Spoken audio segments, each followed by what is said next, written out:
চন্দ্রপুর নামে একটি সুন্দর গ্রামে থাকতো টুকটুকি নামে এক ছোট্ট মেয়ে। টুকটুকি ছিল খুব দুষ্টু, তবে তার মন ছিল একদম সোনার। আহা, তারাগুলো কত সুন্দর জ্বলে, আমিও যদি আলোর ঝিলিক ছড়াতে পারতাম। একদিন সন্ধ্যায় টুকটুকি বনের ধারে খেলছিল। হঠাৎ ওহ, কতগুলো আলো! এরা তো জোনাকি। একটি জোনাকির ডানা ভেঙে গেছে। ওহ না, টুকি খুব মন খারাপ করলো। টুকটুকি তাকে বাড়িতে নিয়ে এসে যত্ন করতে লাগলো। মধু জল খাওয়াল, ওষুধ লাগালো। ইয়েস, তুমি আবার ভালো হয়ে গেছো।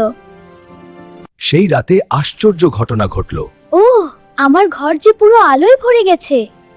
জোনাকিরা যেন বলছিল, তুমি আমাদের সাহায্য করেছো, আজ আমরা তোমার পৃথিবী আলোয় ভরে দেব। সেই দিন থেকে টুকটুকি শিখল যে ভালোবাসা দিয়ে আলো হয়ে তা আবার ফিরে আসে।